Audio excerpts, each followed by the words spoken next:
Marcos, el Evangelio de Marcos. Ok. Marcos. Si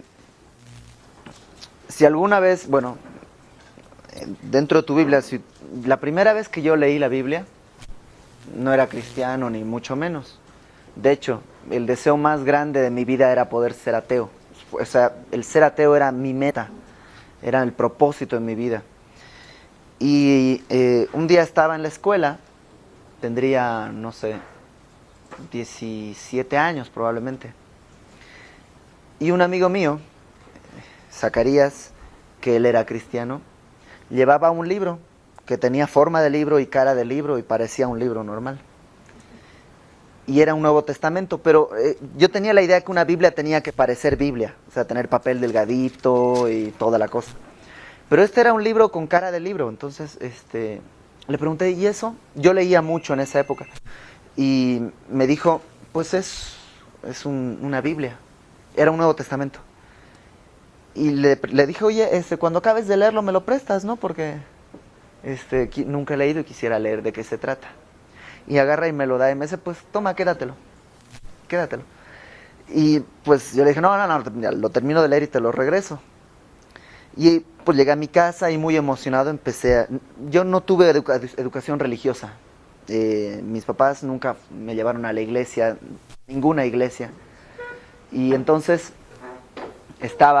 agarré el libro y empecé a leer y lo primero que decía era el Evangelio según San Mateo. Entonces empecé a leerlo y empecé a encontrar cosas que yo no sabía que existían escritas. Empecé a leer y decía, órale, habla de Jesús, o sea, sí, lo de las películas viene aquí en algún libro, ¿no? Y me emocioné mucho y algunas parábolas me encantaron, frases que reconocía como con la vara que midas serás medido, que me decía mi mamá muy seguido. Y decía, wow, eso viene en algún libro, ¿no? Entonces me emocioné, leí la parte de la crucifixión, la resurrección, leí todo, y dije, wow, está increíble. Y terminó Mateo. Y dije, a ver qué sigue, ¿no? Y leí el Evangelio según San Marcos. Y empecé a leer, y dije, ¿otra vez lo mismo? O sea, y lo leí, terminé de leer Marcos, y viene el siguiente, y decía, según San Lucas, y empecé a leer y dije, ¿otra vez? ¿Cómo? O sea, ¿qué libro más raro? O sea, nunca llega a ningún lado, o sea, es lo mismo, ¿por qué tiene tantas hojas? Y no sé si alguna vez te has preguntado por qué tenemos 4 evangelios en la Biblia. Y bueno, a lo mejor es una de esas cosas que nada más tenemos que preguntarle a nuestro Señor cuando estemos allá. Pero la Biblia dice en 2 Corintios capítulo 3, 2 Corintios capítulo 3, verso 18, dice el apóstol Pablo, por tanto, nosotros todos, ¿estamos? 2 Corintios 3, un poquito más adelante de Marcos. Dice, por tanto, nosotros todos, mirando a cara descubierta, como en un espejo, la gloria del Señor, somos transformados. O sea, mientras miramos la gloria del Señor, somos transformados de gloria en gloria, y eso quiere decir en aumento, o sea, de gloria en gloria, más gloria en más gloria. Somos más y más transformados en la misma imagen como por el Espíritu del Señor. O sea, mientras más tiempo yo pase viendo la gloria del Señor, más me voy transformando. Él me va transformando más y más y más en su misma imagen. Eso es lo que dice aquí. Nosotros mirando a cara descubierta como en un espejo la gloria del Señor, somos transformados de gloria en gloria, en la misma imagen del Señor, como por el Espíritu. Entonces yo creo que Dios nos pone 4 evangelios, 4 puntos de vista de Jesucristo, para que si te brincas el primero, pues en el segundo. Si te brincas el segundo, pues en el tercero. Y si te brincas el tercero, pues en el cuarto. Porque los evangelios son muy importantes. Son los únicos libros de la Biblia que nos hablan de la vida de Jesús así tan clara y que podemos ver a Jesús en la tierra y caminando y lo que hablaba y cómo caminaba y cómo respondía. Y por eso tenemos 4 evangelios, porque es 4 veces importante. En mis devocionales diarios, yo ponte que hago mi devocional sobre Primera de Timoteo, y cuando termino de hacer mis devocionales sobre Primera de Timoteo, me voy a un evangelio. Mateo. Termino de hacer mis evangelios en Mateo y hago Tito. Termino de hacer Tito y regreso a un evangelio, Marcos. Y así. Ahorita voy a tardar un poco porque estoy en Salmos, entonces son 150 salmos, mientras que me cuelgo un poquito más o menos, 150 días, un poco más. Y luego regreso a un evangelio porque creo que necesitamos estar cara a cara con Jesucristo en la forma en la que Él se presentó en la tierra. Y por eso vamos a empezar con un evangelio, porque necesitamos conocer qué hacía, qué decía Jesús mientras estaba en la tierra. Ahora, cada evangelio tiene características propias. Por ejemplo, Mateo es un evangelio que me habla mucho sobre el reino de los cielos. Los capítulos 24, que habla sobre la gran tribulación y todo, las parábolas que él hace del el reino de los cielos es semejante a, y habla mucho sobre el reino de los cielos. Por eso los que saben y estudian Biblia dicen que Mateo nos presenta a Jesucristo como rey. Lucas, el evangelio, nos presenta muchas cosas de Jesucristo desde niño. Es el único evangelio que nos presenta cosas de Jesucristo como niño. Y habla muchas de cosas de Jesucristo como hombre. Por eso Lucas es el evangelio que nos presenta a Jesucristo como un hombre. Totalmente hombre, totalmente Dios y totalmente hombre. Juan, que es el 4.º evangelio, nos presenta a Jesucristo como el Hijo de Dios, el Mesías, Dios mismo encarnado en un cuerpo. Por eso en el evangelio de Juan están las 7 aseveraciones de Jesús de yo soy. Yo soy el pan de vida, yo soy el buen pastor, yo soy el camino, la verdad y la vida, yo soy la puerta, en el que Jesús está diciendo yo soy Dios, básicamente. Entonces tenemos Mateo rey, Lucas como hombre, Juan como Dios o como el Hijo de Dios. El evangelio de Marcos nos muestra a Jesucristo como el siervo. De hecho, el versículo clave del evangelio de Marcos está en el capítulo 10, verso 45, que dice, porque el Hijo del Hombre no vino para ser servido, sino para servir y para dar su vida en rescate por muchos. La clave del evangelio de Marcos está en eso. Y el evangelio de Marcos tiene esa característica. Vemos a Jesús sirviendo, haciendo mucho. Vino a servir, no a ser servido. Marcos, de acuerdo a los historiadores, es el primer evangelio en ser escrito. O sea, después de la muerte y resurrección de nuestro Señor, el primer evangelio que se escribió fue el de Marcos. Es un evangelio muy dinámico. Constantemente está lleno de las palabras y luego, o inmediatamente, enseguida, después de eso. O sea, es muy dinámico. No tiene muchos discursos de Jesucristo, pero tiene muchos milagros. Es muy dinámico, es de hacer, pronto, decís. Y además es un evangelio que no fue escrito a los judíos, sino fue escrito a los romanos. O sea, el público al que Marcos le está escribiendo es a romanos, no es a judíos. Por eso explica mucho fiestas y tradiciones. Marcos te explica qué son porque sabe que su público no es judío. No hace muchas citas del Antiguo Testamento porque los romanos no tenían ni Antiguo Testamento ni entendían. En cambio, por ejemplo, el Evangelio de Mateo está lleno de citas del Antiguo Testamento. Es porque lo que él está tratando de decir, Mateo, es que Jesucristo es el rey descendiente de David que se había prometido. Marcos no está tratando de decir eso. Y vamos a ver que Marcos no pierde tiempo en palabras. Marcos es directo. Por eso es el evangelio más corto, además. Y va pum, pum, pum, a lo que va. Totalmente directo. ¿Hasta aquí alguna duda? ¿Nada? Sí. Sí. Me llama la atención, he conocido varias congregaciones llamó mucho la atención que van a empezar por este. ¿Por qué? Porque es el más cortito, la verdad. Los 4 evangelios nos revelan. Muchas congregaciones empiezan con el evangelio de Juan, porque el evangelio de Juan tiene un propósito que es... Al final de Juan dice, estas cosas se han escrito para que creas que Jesucristo es el Hijo de Dios y para que creyendo tengan vida en su nombre. Entonces, si tú quieres que alguien crea que Jesucristo es el Hijo de Dios, dale a leer Juan, porque fue escrito para eso. El escritor al final de Juan dice, estas cosas se escribieron para que creas que Jesucristo es el Hijo de Dios y que creyendo tengan vida en su nombre. Entonces, por eso de hecho, a los nuevos creyentes normalmente se les recomienda que empiecen con un evangelio y así como que ¡pac! Se les dice, y Juan, ¿no? Porque tiene ese propósito muy claro. ¿No? ¿Alguna otra duda?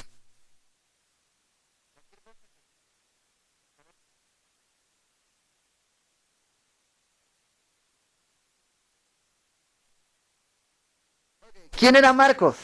Aquí está el evangelio según San Marcos, pero ¿quién era Marcos? Marcos se llamaba Juan Marcos, tenía 2 nombres. Por eso algunas veces lo vas a escuchar como Juan y otras como Marcos. Su mamá, la mamá de Marcos, era probablemente una viuda. Tenía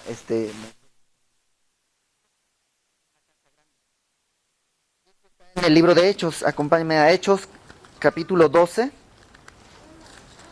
versículo 12. Hechos 12:12.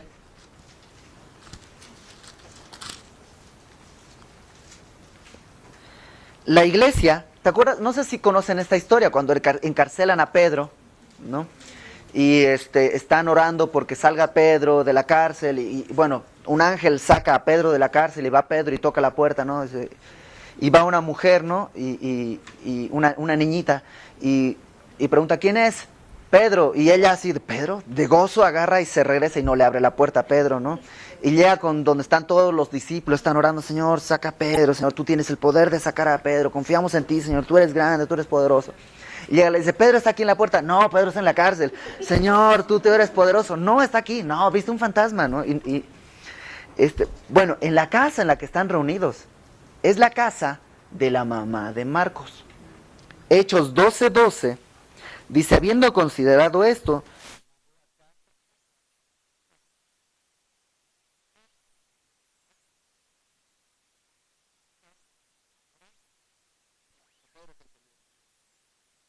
por eso se cree que era viuda, porque se nombra a la madre de Marcos y no al padre.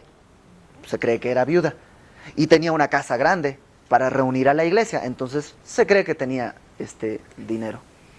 Bueno, Marcos ya sabemos que la iglesia se reunía en su casa. De hecho, el tiempo en el que sucede la crucifixión, el tiempo en el que Jesucristo está en la tierra, Marcos era un niño, era un niñito, probablemente 16 años es lo que muchos historiadores creen. O sea, no era un hombre como Pedro o como Juan o como Mateo, sino era un niño, era un niñito. Y ya Jesús y ya Pedro y todos conocían a la mamá de Marcos. Hay una cierta teoría que no creo que haya que ser dogmático, pero puede ser que él mismo se retrata dentro del Evangelio. Acompáñame a Marcos capítulo 14.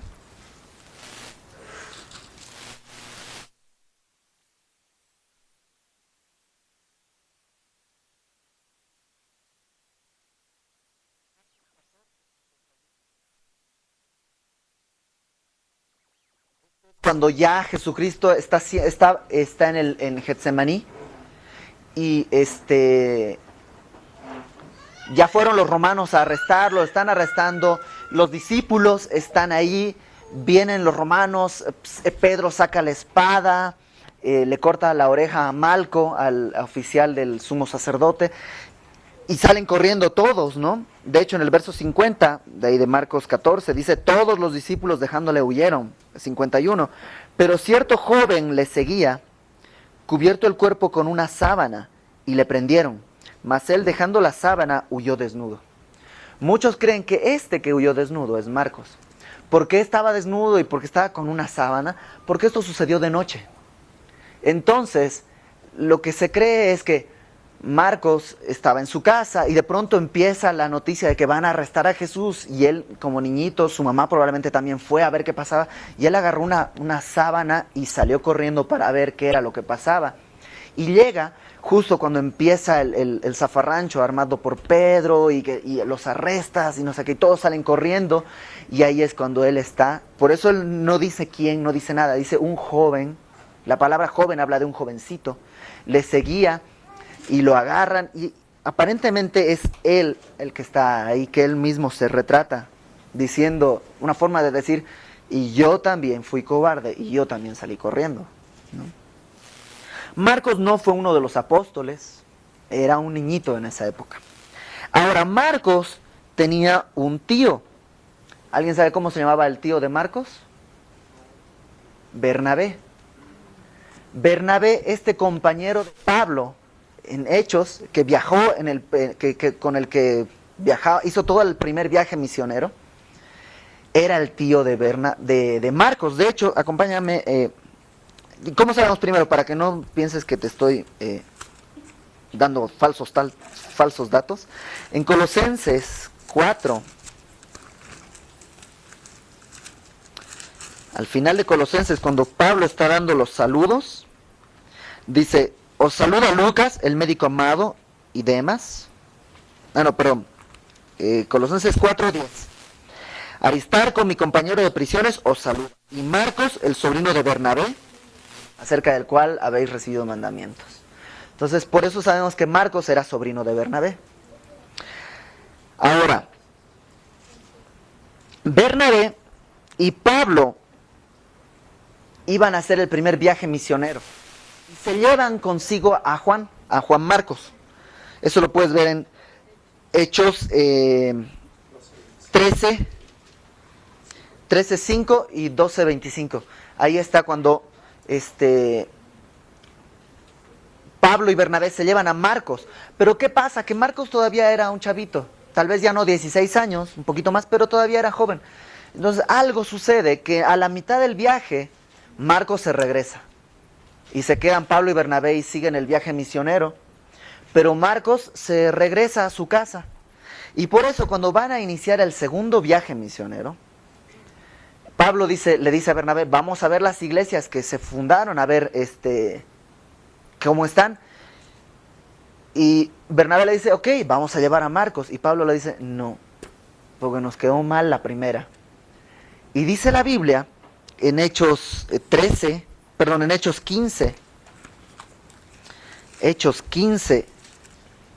verso 36. Hechos 15:36, dice, después de algunos días, Pablo dijo a Bernabé, volvamos a visitar a los hermanos en todas las ciudades que hemos anunciado la palabra del Señor, para ver cómo están. Y Bernabé quería que llevasen consigo a Juan, el que tenía por sobrenombre Marcos, pero a Pablo no le pareció bien llevar consigo al que se había apartado de ellos desde Panfilia y no había ido con ellos a la obra. Y hubo tal desacuerdo entre ellos que se separaron el uno del otro.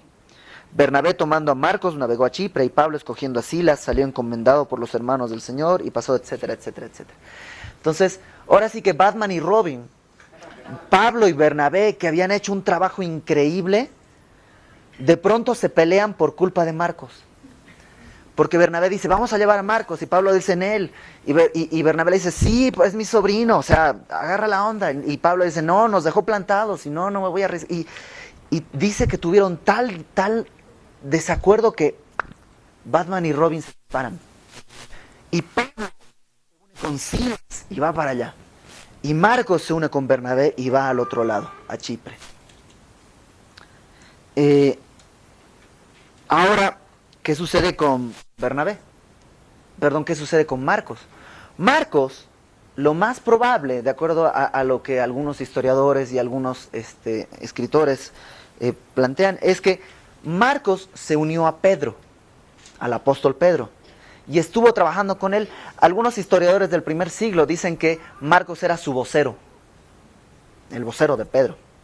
Y eso un poco lo podemos ver también en la Biblia, la primera carta de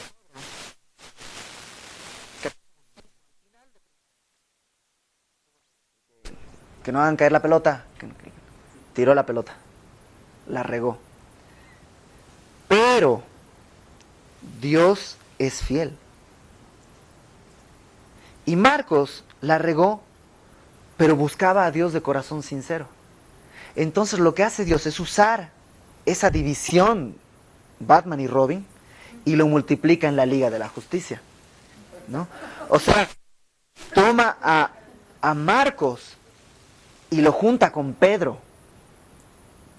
Y a partir de ahí tenemos un evangelio. O sea, ¿es importante Marcos? Es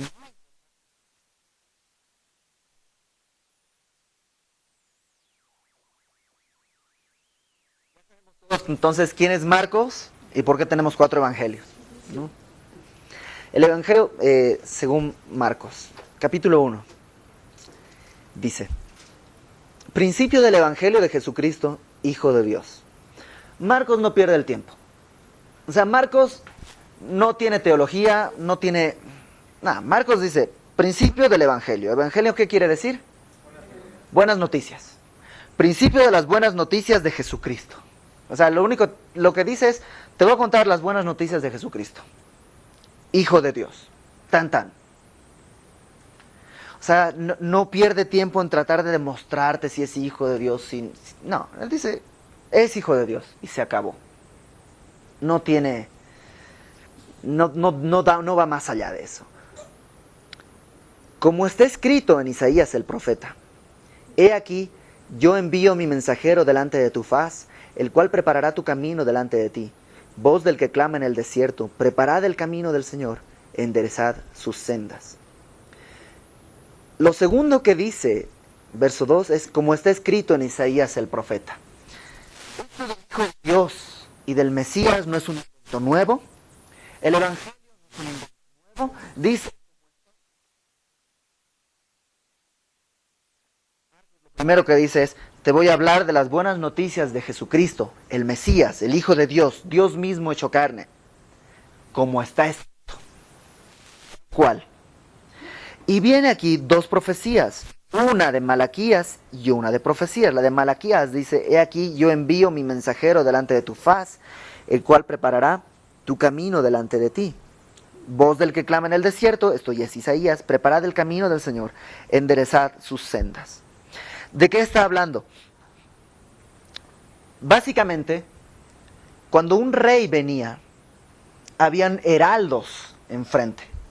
Los heraldos lo que tenían que hacer era aplanar el camino, literalmente, porque pues, ni modo que el rey viniera en su carruaje así, todo chueco. Tenían que aplanar el camino. Si había crecido un árbol en medio del camino, había que cortar el árbol, había que preparar el camino para el rey. Y eso es lo que está diciendo. Hay un heraldo antes de Jesucristo. Jesucristo es Dios y hay un heraldo. Ese heraldo era Juan el Bautista. Fíjate, acompáñame al Evangelio de Juan, capítulo 1, versículo 19. Juan 1, 19. Dice, este es el testimonio de Juan el Bautista. Cuando los judíos enviaron de Jerusalén sacerdotes y levitas para que le preguntasen, ¿tú quién eres? Verso 20. Juan confiesa y no niega, sino confesó, yo no soy el Cristo. Juan el Bautista dice, yo no soy el Cristo. Y le preguntaron, ¿qué pues? ¿Eres tú Elías? Y dijo, no, no soy. ¿Eres tú el profeta? Y dijo, no. Entonces, ¿quién eres? Le dijeron. Para que demos respuesta a los que nos enviaron. ¿Qué dices de ti mismo? Y Juan dice, yo soy la voz de uno que clama en el desierto, enderezad el camino del Señor, como dijo el profeta Isaías. O sea, Juan mismo se presenta diciendo, yo soy heraldo, el que viene diciendo, enderecen el camino del Señor. Ahora, hay una secta, que son los testigos de Jehová, que dicen que Jesucristo no es Dios, que es un ángel o algo así. Y que la Biblia en el Nuevo Testamento nunca dice que Jesucristo es Dios. Chécate. Voz del que clama en el desierto, preparad el camino del Señor, enderezad sus sendas. Eso está escrito en Isaías 40. Acompáñame a Isaías.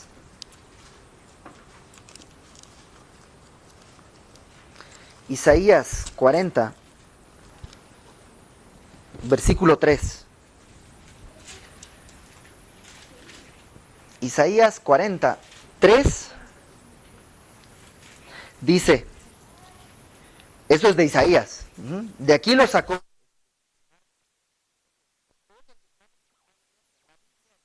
Claramente que Jesucristo es Dios. No lo dice solo en el Nuevo Testamento, lo dice a través de toda la Biblia. Y verso 4. Bautizaba Juan en el desierto y predicaba el bautismo de arrepentimiento para perdón de pecados. Y este es Juan el que está, Juan el Bautista, que está predicando bautismo de arrepentimiento para perdón de pecados. Ahora esto es interesante, el bautismo era algo que ya se practicaba en esa época, no es un invento de Juan. Si tú no eras judío, a los que no son judíos se les llama gentiles.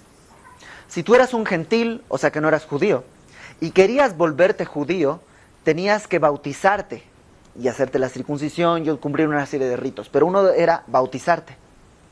Entonces un judío normalmente no se bautizaba, pero aquí Juan está diciéndole, arrepiéntanse y bautícense. Para un judío era muy fuerte, porque un judío tenía que reconocer y decir, ok, yo estoy como un gentil, alejado de Dios. O sea, era algo muy humillante para un judío decir, ok, yo estoy mal, soy como un gentil delante de Dios. Y eso es lo que Juan está diciendo. El Bautista está diciendo,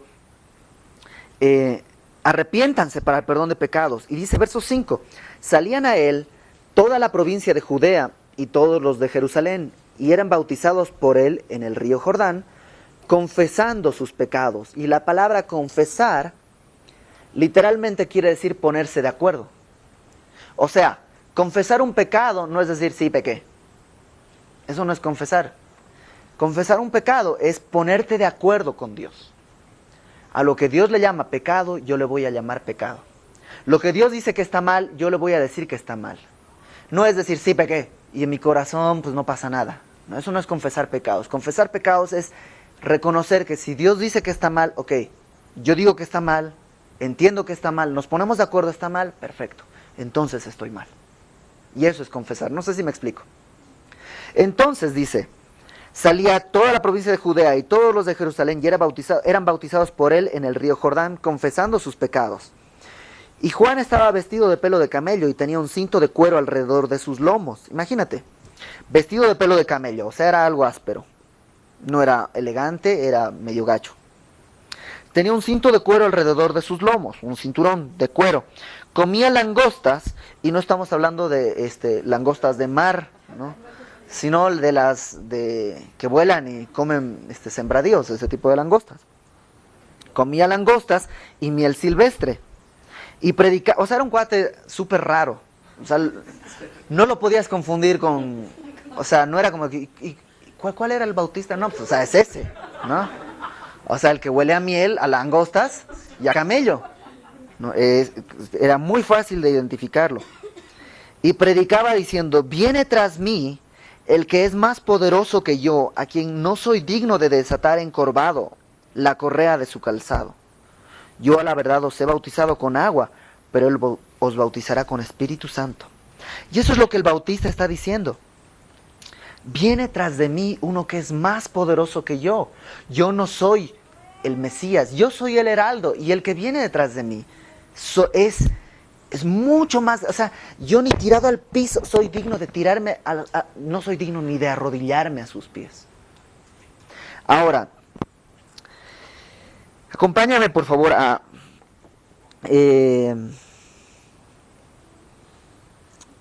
Mateo 3.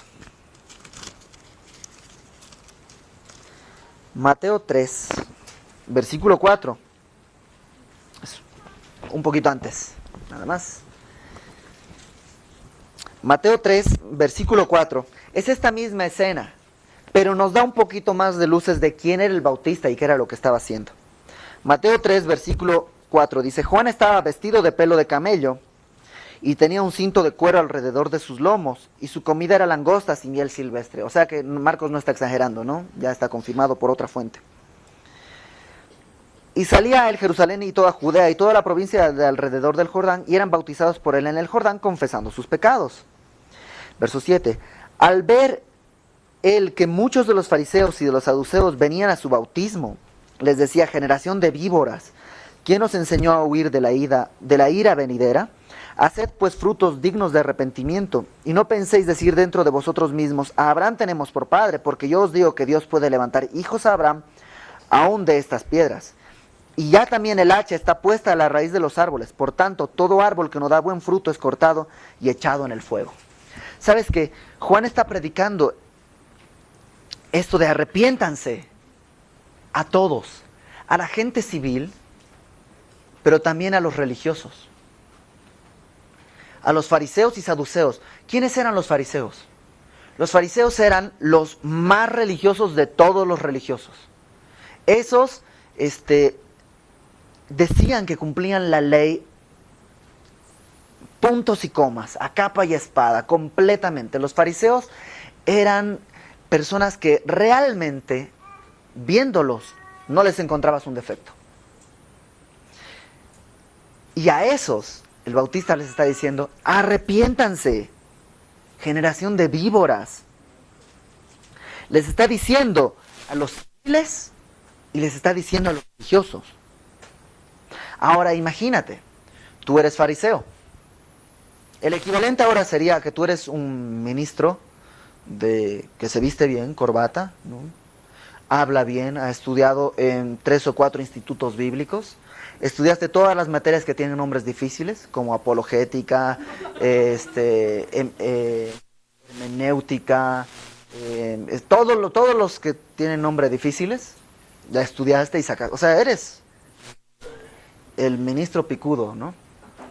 Y viene un cuate, imagínatelo, o sea, vestido de camello, bueno, con piel de camello, dice que vivía en el desierto, o sea, no se bañaba mucho, seguramente, comía langostas, miel silvestre, y empieza a decirte: arrepiéntete, arrepiéntete, y te empieza a decir las netas: bautízate, bautízate, o sea, reconoce. A sentirse humillado en la presencia. Ahora, acompáñame a Mateo 11.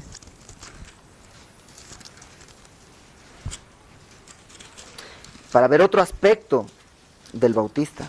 Mateo 11, 7. Esto es cuando ya encarcelaron a Juan el Bautista y manda a preguntarles unas cosas a Jesús. Le dice, Juan el Bautista le manda a preguntar a Jesús: oye, ¿eres tú neta o hay que esperar a otro? ¿No? Entonces Jesús le manda una respuesta, y cuando se van los mensajeros, Jesús empieza a hablar de Juan el Bautista. Verso 7, Mateo 11, 7 dice: mientras ellos se iban, los mensajeros, comenzó Jesús a decir de Juan a la gente, de Juan el Bautista: ¿qué salisteis a ver al desierto? ¿Una caña sacudida por el viento? ¿O qué salisteis a ver? ¿A un hombre cubierto de vestiduras delicadas? He aquí, los que llevan vestiduras delicadas en las casas de los reyes están. O sea, no fuiste a ver eso. ¿Pero qué salisteis a ver? ¿Un profeta? Sí. Y os digo, más que profeta. Porque este es de quien está escrito: he aquí yo envío mi mensajero delante de tu faz, el cual preparará tu camino delante de ti. Jesucristo confirma quién era Juan el Bautista. De cierto os digo, entre los que nacen de mujer no se ha levantado otro mayor que Juan el Bautista, pero el más pequeño en el reino de los cielos es mayor que él. O sea, no solo de los que nacen de mujer hasta ese momento, de los que nacen de mujer en toda la historia de la humanidad, no hay uno más grande que Juan el Bautista. No hay ni uno. Juan el Bautista fue el más grande de todos. Y el más grande de todos decía: yo no soy digno ni de ponerme de rodillas delante de Jesucristo. Y creo que nos da una gran lección, porque hoy en día, tristemente, tenemos muchas iglesias que reclaman cosas a Dios. Le reclaman promesas. Y creo que tenemos que recordar las promesas de Dios y decírselas a Él, diciéndole que yo me acuerdo, Señor, que tú dijiste esto. No es para que Dios se entere, es para que Dios sepa que yo ya me acordé también. Pero esto de reclamar no es bíblico, salvo que uno de nosotros sea Juan el Bautista. Y ese es el más grande, pues sí. Pero de ahí para abajo somos todos. Esto de, y tú eres el hijo del rey, y entonces tienes que tener un carro del año. Papá, ¿dónde dice? El más grande tenía vestidura de pelo de camello y comía langostas y miel silvestre. Y decía, estoy tirado y ni eso merezco estar delante de Jesús. Jesucristo es el hombre más hombre que ha pisado esta tierra. Y lo acabamos de leer. El Hijo del Hombre vino para servir y no para ser servido. Y qué triste es ver pastores, ministros de Dios, que... mi camerino. O sea, la neta, qué tristeza, porque ese no es el carácter de Dios. ¿Qué es lo que decía Juan el Bautista? Viene uno que es grande, viene Dios mismo, arrepiéntanse. ¿Y qué es lo que tenemos que decir nosotros hoy en día? Viene uno, viene Dios, Jesucristo va a regresar. Su regreso está aquí a la vuelta de la esquina. Ya viene. ¿Y con qué actitud la tenemos que hacer? Con la misma de Juan el Bautista. O tú dime, ¿no está el cristianismo devaluado? La gente dice, ¿eres cristiano? Ah, de los que piden dinero. ¿Por qué? Porque hay ministros que han hecho esa fama. Y yo no veo eso en la Biblia. Ninguno de los siervos de Jesús traía carro del año. Ninguno de los siervos de Jesús traía una casa enorme con... No. Bienes materiales. Jesucristo no tenía dónde recostar la cabeza. O sea, creo que estamos llamados a proclamar el Evangelio, pero como lo hacía Juan el Bautista. Y no estoy hablando que si tienes dinero estás mal y... No. O sea, si Dios te dio el dinero, pues está chido. Y Dios te bendijo y pregúntale para qué lo quiere, porque es suyo. Y está bien. Y si tienes un carro de año, ¿sabes qué? Dale gracias a Dios. Tampoco te vas a sentir mal. Está chido. O sea, lo que Él te dio es lo que tú necesitas utilizar para su gloria. Si te dio piel de camello, pues sé el mejor camello que existe.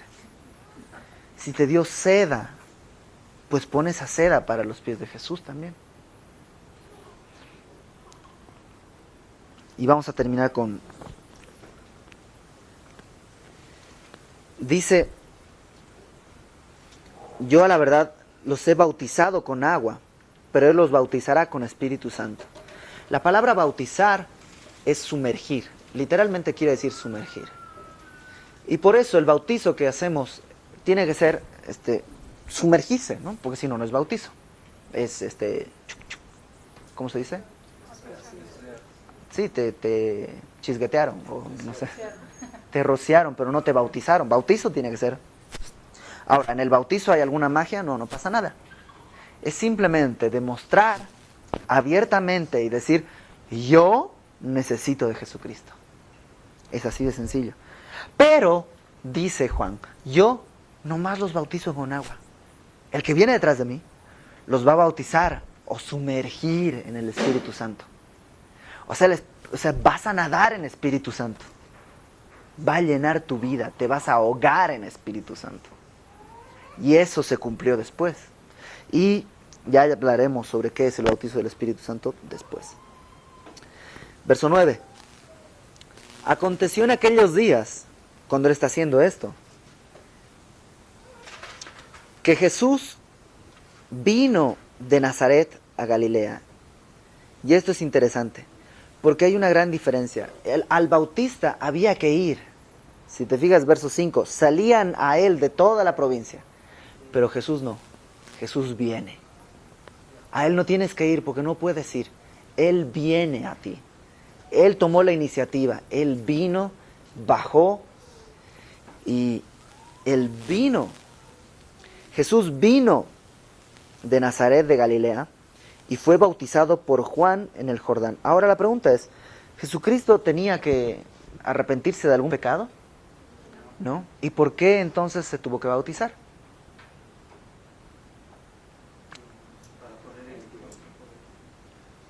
Para identificarse con nosotros. Jesucristo venía a morir en nuestro lugar. Y entonces tenía que identificarse con nosotros y cumplir todas las cosas que nosotros vamos a cumplir. Él iba a poner ejemplo para que sigamos sus pisadas. Entonces, Él no está bautizándose para perdón de ningún pecado suyo, porque Él no pecó nunca. Él está identificándose con nosotros. Verso 10. Y luego, cuando subía del agua, vio abrirse los cielos y al Espíritu como paloma que descendía sobre Él. Y vino una voz de los cielos y que decía, tú eres mi Hijo amado, en ti tengo complacencia. Y esto es impresionante. Primero, ahí vemos la trilogía. La gente que dice que la trilogía, la Trinidad. La gente que dice que la Biblia no habla, pues sí. O si no, que alguien me explique. ¿Quiénes están ahí? ¿Quién se está bautizando? Jesús. Uno. ¿Quién desciende como paloma? El Espíritu Santo. Y si aquí está Jesús y aquí está el Espíritu Santo, ya descendió, ¿quién habló desde el cielo? Diciendo, ¿qué cosa? Tú eres mi Hijo amado, en ti tengo complacencia. Entonces, ¿sí o no está ahí la Trinidad? Está el Padre, el Hijo y el Espíritu Santo. Dios Padre, Dios Hijo y Dios Espíritu Santo. Ahora, en ti tengo complacencia, quiere decir, tú eres perfecto para mí y me agradas en todo. Eso es lo que está diciendo de Jesús. Y es como, no tienes un hermano que ha tenido algo así como un premio, o un familiar tuyo que haya ganado un premio. Mi hermano es un genio. Mi hermano es un genio increíble. Entonces, cuando él habla, yo soy como que, pues es mi hermano. ¿No? Como que, este es tu hermano. O sea, el Padre está orgulloso del Hijo. Dice, en ti tengo complacencia. Y tú puedes decir, y ese es mi hermano.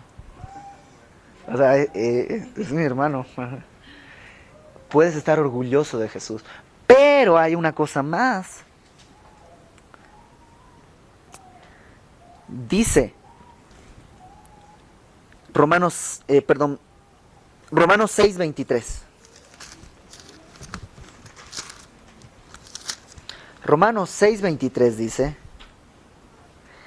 la paga del pecado es muerte, mas la dádiva de Dios es vida eterna. ¿Dónde? En Cristo Jesús, Señor nuestro. Romanos 8:1 dice, ahora pues, ninguna condenación hay para los que están ¿dónde? En Cristo Jesús. Y 2 Corintios 5:17 dice, de modo que si alguno está ¿dónde?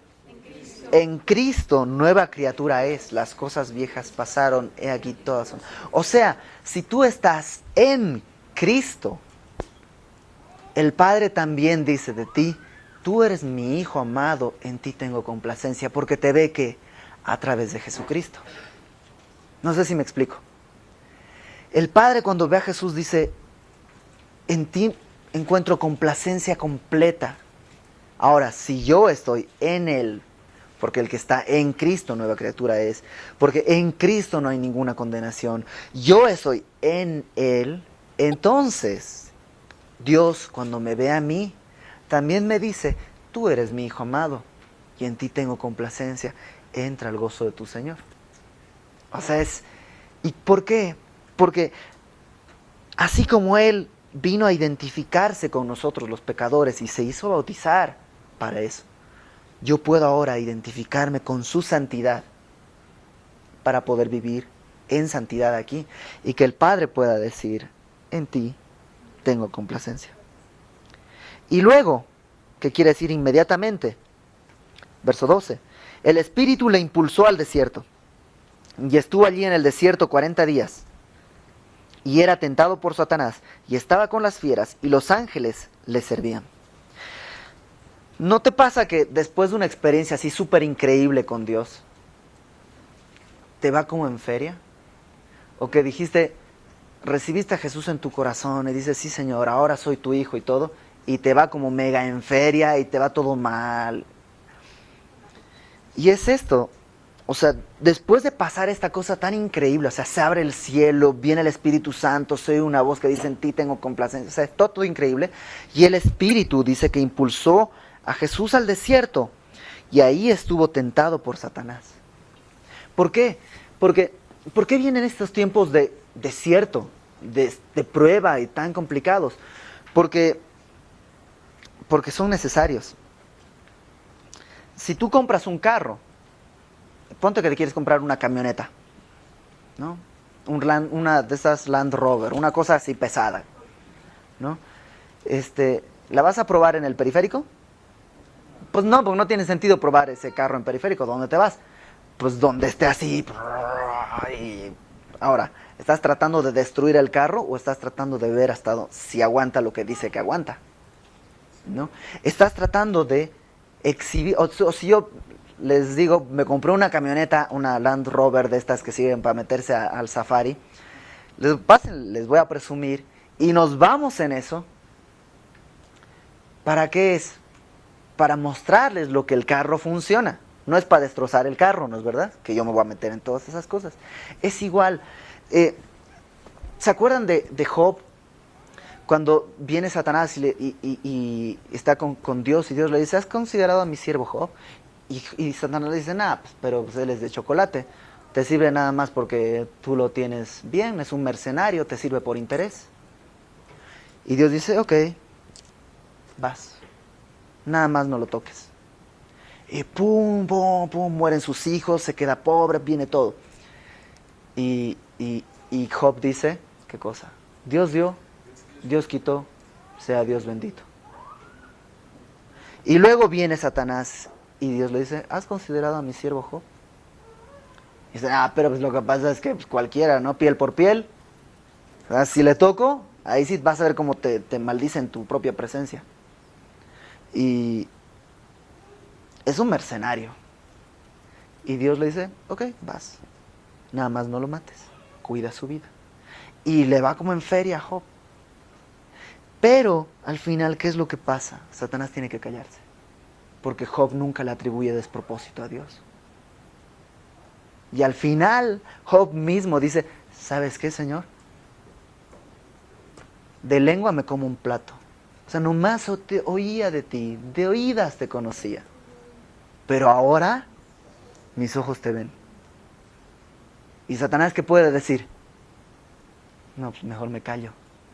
Y entonces Dios a veces quiere probarle a Satanás que tú no eres un mercenario. Y te lleva al desierto. Y pasas por una tras otra y sientes nomás ya que te dan y dan y dan y dan. Y tú dices, pues ¿y para cuándo? Pues Dios está presumiéndote. No te quiere matar, no te quiere dañar. Dios no es así. Pero Él quiere usarte para su gloria. O hay una persona al lado tuyo que necesita ver eso. Y decir, ¿y este cuate? ¿Y sigue? ¿Y sigue creyendo? ¿Y sigue creyendo? Pero le va como, ¿y sigue creyendo? ¿Y sigue? Le voy a preguntar cuál es el secreto. Y a lo mejor la prueba no tiene que ver contigo, sino tiene que ver con el de al lado. Nada más que Dios quiere presumirte. Y está en su Land Rover, metiéndose por... Y lo único que quiere es decir, te dije, era 4x4. Mi querido Chanclas, otra vez te quedas callado. Porque estamos para la gloria de Dios. Y estuvo en el desierto 40 días ¿A qué te suena 40 días 40 y desierto? 40 años y desierto. Moisés, la ley. Y es porque la ley no te puede llevar a ningún lado. Todos los no hagas, no hagas, no hagas, no hagas, no hagas, no hagas, no hagas, no te llevan a ningún lado. Moisés condujo 40 años al pueblo en el desierto. Y les dio leyes y nomás no llegaron a ningún lado. Ni Moisés pudo entrar a la tierra prometida. Pero sí, ¿quién? Josué. Josué. El nombre de Josué en hebreo es Yeshua. O sea, en griego, Jesús. Moisés representa la ley y ahí está dando vueltas en el desierto. Pero Jesús está representado por Josué. Y Josué, Jesucristo, es el único que nos puede meter a la tierra prometida. Y aquí lo que está haciendo Jesús es 40 días en el desierto, identificándose por nosotros, por esos años de desierto. Pero ahora va a regresar.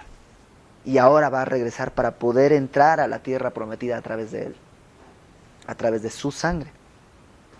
Y dice que estaba con las fieras y los ángeles le servían. Y las fieras habla obviamente de fieras salvajes. Y es un poco... Adán vivía así. Adán tenía a los pumas, y no me refiero al equipo, alrededor suyo, al león, así. Uy, te lavo los dientes. O sea, tenía así esa comunión con las fieras, que se perdió cuando vino la caída y el pecado, y la tierra incluso se hizo maldita. Pero Jesucristo nos da ¿cómo se llama? Un avance, los cortos de lo que va a ser cuando ya todo sea restaurado. Y yo pueda tener, como he soñado siempre, 3 mascotas. Mi delfín, mi elefante y un tigre para mi esposita. Y eso va a ser, porque es regresar a lo mismo. Y los ángeles les servían. Y si los ángeles les servían y las fieras estaban ahí, Dios quiere que también nosotros estemos sirviéndole a sus pies, como estaba el Bautista. No somos dignos de estar a sus pies, pero Dios nos quiere a sus pies. Y la próxima semana, prometo, vamos a terminar el capítulo 1. Espero ir más rápido la próxima semana. Hoy tomamos mucho tiempo para ver quién era Marcos y todo esto. La próxima semana arrancamos todo el capítulo. Léelo en tu casa. Léelo para que ya vengas encarrerado. Y si tú leyendo tienes dudas y dices, no entendí, anota tus preguntas para que las podamos resolver. ¿Alguna pregunta, duda, sugerencia, comentario, pedrada? ¿Nada? ¿Nada? Pues oramos, ¿no?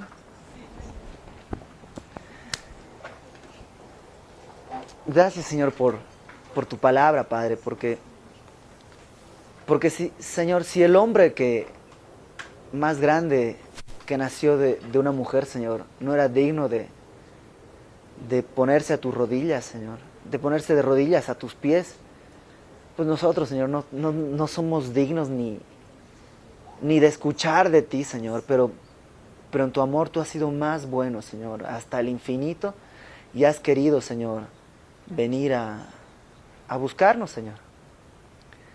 Te identificaste, Señor, con nosotros, los pecadores, y te hiciste pecado, Señor, sin pecar nunca, viviendo en santidad, Señor, y agradando al Padre. Y eso, Señor, lo único que te trajo fueron golpes, una corona de espinas, Señor, clavos en tus manos, Señor, y desprecios nuestros, Padre. Y aún así, Señor, nos has amado hasta el final. Y esta noche, si estamos aquí, Padre, es porque tú nos has amado, Señor, empedernidamente, Señor. Y queremos responder, Señor, poniéndonos a tu servicio, Padre. Rogándote, Señor, que nos uses de acuerdo a tu voluntad, de acuerdo a tu misericordia, para lo que tú quieras, Señor, porque para eso estamos, Señor. Y si quieres llevarnos al desierto y probarnos, Señor, solamente te pedimos una cosa, Señor, que tu presencia vaya con nosotros, donde estemos. Pongo delante de ti, Señor, a cada uno de mis hermanos que están aquí, Señor. Bendíceles, Señor. Llénales, Señor, con tu espíritu. Consuélales, Señor, si tienen algún problema. Provee para sus casas, para ellos y para sus familias, Señor. Y, Señor, que todo esto sea para tu gloria. Gracias por el privilegio que tenemos de escuchar y de leer tu palabra. Llévanos con bien a casa o donde vayamos, Señor, y que todo sea para tu gloria. En el nombre de Jesús, nuestro Señor. Amén.